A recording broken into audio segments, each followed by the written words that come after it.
Usually when we look at the people in our lives, there's this expectation of simplicity. Ah, You look at your boss or your spouse or your parent, and the mental label you assign them acts like a static photograph. Like, there they are. we just put them in a box. Exactly. But today, our mission is to look at a highly detailed presentation and, well, basically use it to tear up those static photographs. So, welcome to the deep dive. Today, we are exploring a comprehensive philosophical and scientific lecture delivered by Kirsten DeMelo at the Spiritist Society of Baltimore. And we really want to set a distinctly respectful, rigorous, and academic tone right from the jump today, because we are examining how a historic framework, one dating back to 1857, can radically reframe our personal decision-making, our ethical responsibilities, and even our daily stress. Yeah, this isn't just a casual chat. To establish the intellectual baseline here, we have to start with Allan Kardec, who published a foundational text called the Spirits Book in 19th century France. Right. And Kardec categorized Spiritism not just as a belief system, but as a science of observation. It's a philosophical doctrine with very strict moral consequences. So it investigates the origin and destiny of spirits. It does, but more importantly, it codifies how that unseen reality dictates our actions in the corporeal world. Okay, let's unpack this. Because before DeMelo even touches the historic texts in her presentation, she argues we have to examine the mindset required to even, process this kind of information. Yes, the prerequisite of openness. She shares this fascinating story about using a language learning app to study Korean. Oh yeah, where the app inadvertently threw her into these voice-only chat rooms with people from entirely different global and religious backgrounds. Exactly. They were supposed to be practicing vocabulary, but they ended up having this profoundly unifying, unscripted conversation about existence and the concept of God. Which is wild. Yeah. And she asks a critical question, like, why did a random digital room succeed where so many formal theological debates fail? And the answer is simply that every single participant actively desired to be open.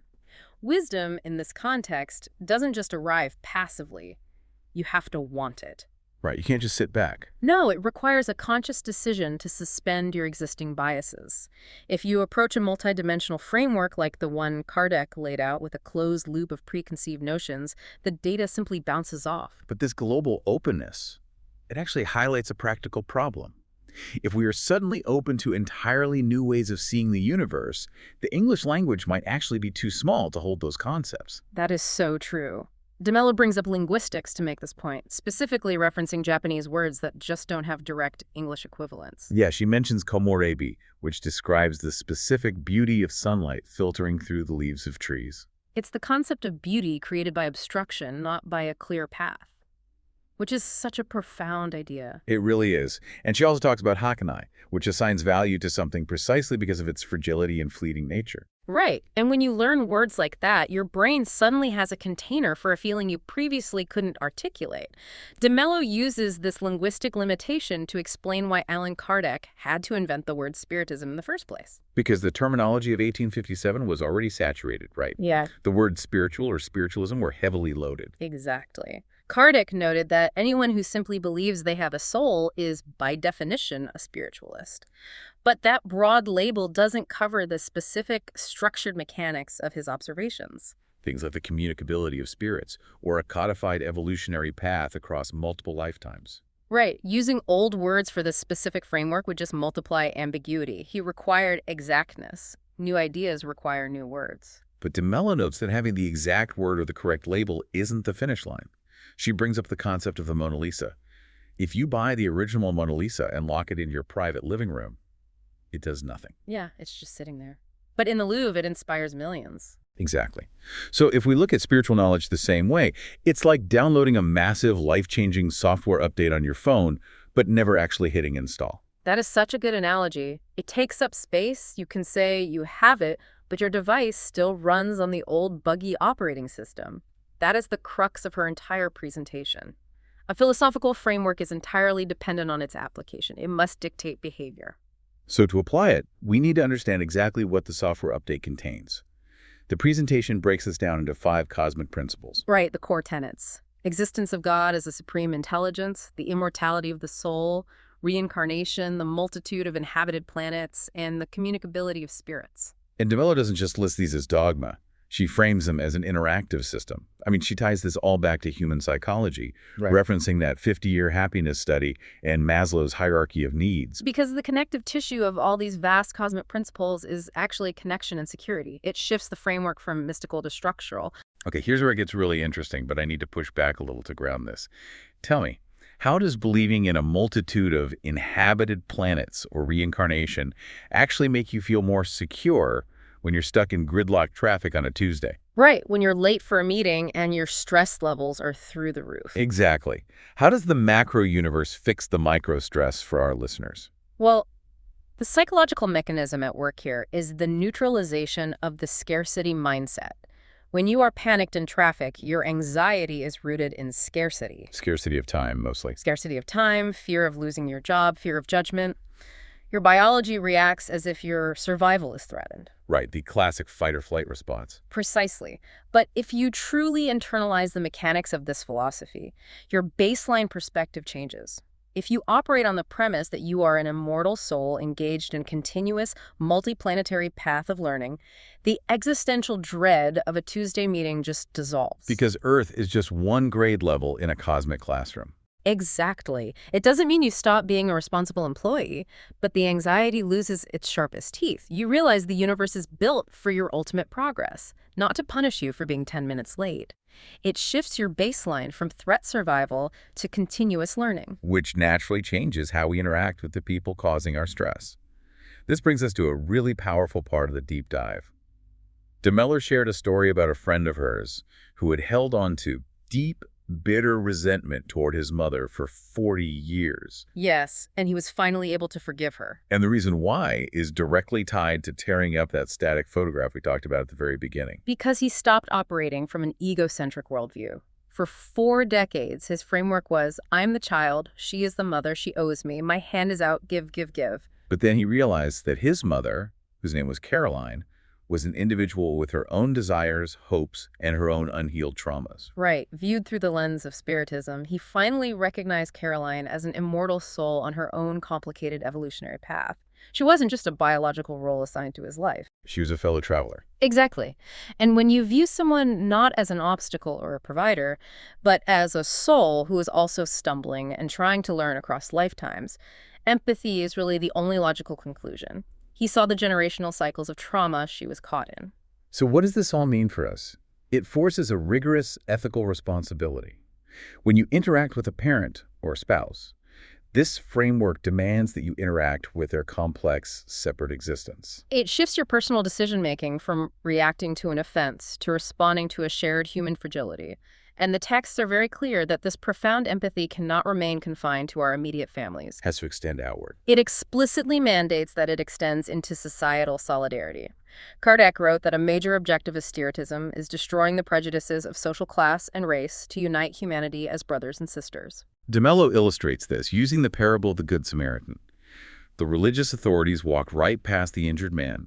It was the Samaritan, the social outcast, the person of a different background, who actually offered solidarity, paid for the medical care, and provided shelter.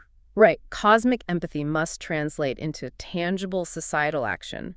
Empathy without physical solidarity is incomplete. And DeMelo grounds this with several really visceral examples from real life.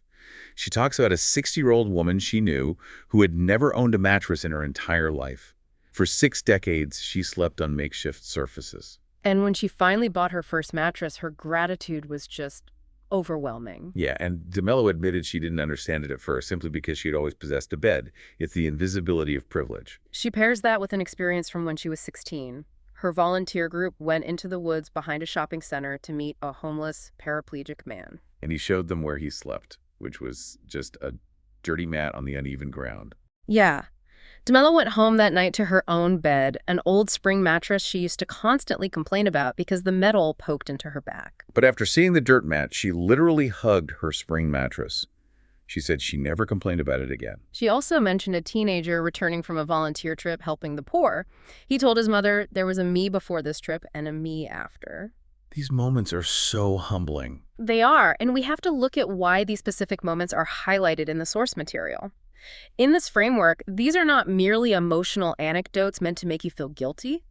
They are scientific data points in a person's spiritual evolution. Because witnessing severe disparity creates massive cognitive dissonance. It shatters the ego's illusion of separation. Exactly. When the 16-year-old shifts from complaining about a spring to feeling profound gratitude, their consciousness is literally expanding. Confronting the harsh physical realities of others is the engine that drives long-term spiritual progression and true solidarity. DeMelo links this continuous learning directly to our future happiness. She references Eckhart Tolle's book, The Power of Now, to explain how we handle the passage of time. The law of progress dictates that humanity is constantly moving toward a more perfect world.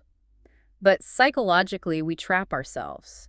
We experience depression by obsessing over a past we cannot change, and we experience anxiety by obsessing over a future we cannot control. So according to the source material, our power lives exclusively in the present. By taking ethical responsibility right now, by offering solidarity to the paraplegic man, or by forgiving Caroline today, you are planting seeds today that will grow tomorrow. You ensure your future happiness solely through your actions in the present. Wait, I have to play devil's advocate for a second. With all these grand claims, explaining the cosmos, the immortality of the soul, providing a universal ethical framework, this is starting to sound like a pitch for the one true religion of the future.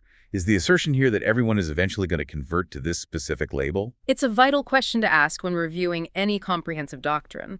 And during the Q&A segment of DeMelo's lecture, this was addressed directly. And what was the verdict? The answer is a definitive no. The reasoning is rooted in the very diversity of the universe the philosophy describes. Expecting everyone to follow a single path contradicts the nature of creation. She used an analogy from the Dalai Lama to explain this, right? She did.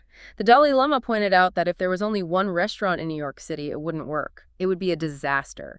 People have different tastes, different nutritional needs, and different backgrounds. People would be completely unhappy. Exactly.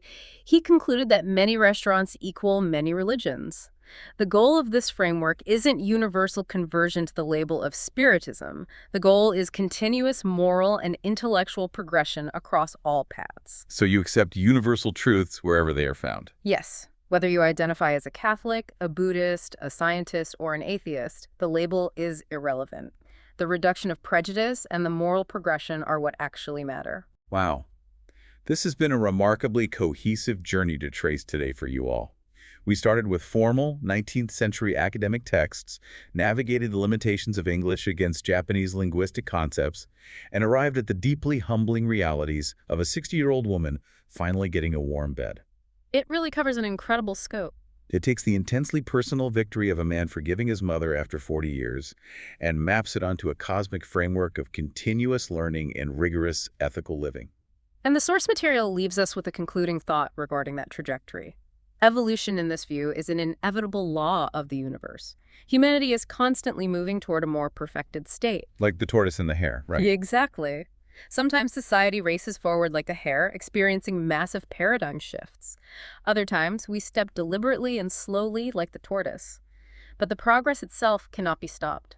According to Kardec's texts, our only actual choice is whether we decide to participate in that progress consciously. As we close out our analysis today, I want to leave you, our listener, with a final, lingering thought to mull over or explore on your own. Think back to that static photograph we discussed at the very beginning, the way we label and categorize the people around us for our own comfort. It's something we all do. We do. But if our future happiness is directly tied to our solidarity in our connection with others, who is the Caroline in your life right now? Who is that person whose complex, separate, traumatized, immortal existence you haven't truly considered? What static photograph do you need to tear up? Exactly. And what seed of empathy can you plant for them today? A profound question to take with us. Thanks for joining the conversation. We'll see you next time.